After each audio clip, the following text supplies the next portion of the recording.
மழையை எதிர்நோக்கி களத்திலே நின்று சதிராடுவதற்கு, மக்களுக்கு துன்பம் ஏற்படாமல் பாதுகாப்பதற்கு, மக்களுக்கு தேவையான அனைத்து அத்தியாவசிய பொருட்களும் கிடைப்பதற்கு மாண்புமிகு தமிழக முதல்வர் எங்கள் உயிரினும் மேலான அன்பு தலைவர் தளபதி அவர்களும், களத்திலே நின்று மக்கள் பிணியை போக்குகின்ற மருத்துவராக இருக்கின்ற மாண்புமிகு தமிழகத்துடைய துணை முதலமைச்சர் அவர்களும் தயாராக இருக்கின்றோம்.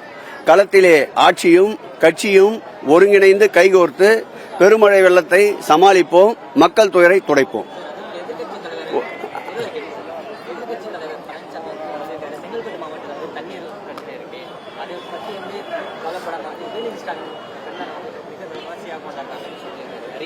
இன்றைக்கு கூட நீங்கள் இந்த நிகழ்ச்சியை பார்த்திருப்பீர்கள்.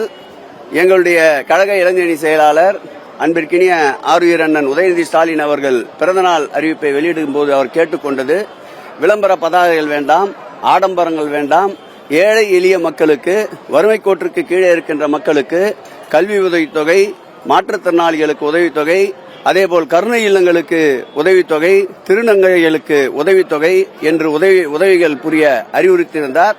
அந்த வகையில் இன்றைக்கு நடந்த திருமணம் கூட கட்டணமில்லாமல் ஒரு ஜோடிக்கு 1 லட்சம் ரூபாய் என்ற செலவில் 21 ஜோடிகளுக்கு இன்றே வயிறார அறுசுவை உணவு படைத்து திருமணத்தை நடத்தியிருக்கின்றோம். இதை எப்படி ஆடம்பரம் என்று எடுத்துக்கொள்ள முடியும்? பார்ப்பவர் கண்ணிலே கோளாறு இருந்தார், யார் என்ன செய்ய முடியும்? மஞ்சக்காமாலை கண்களுக்கு கண்டதெல்லாம் மஞ்சளாகத்தான் இருக்கும்.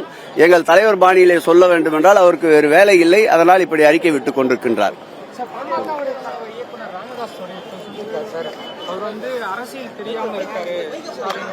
அப்படியா?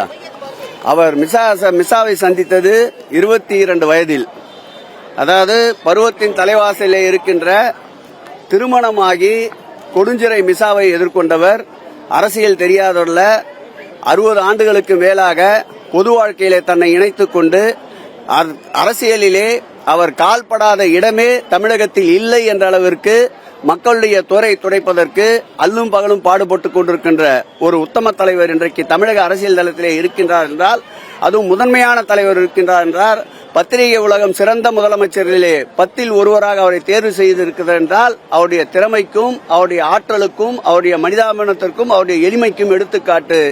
ராமதாஸ் அவர்கள் எந்த ஊரிலே இருக்கிறார் என்று தெரியவில்லை.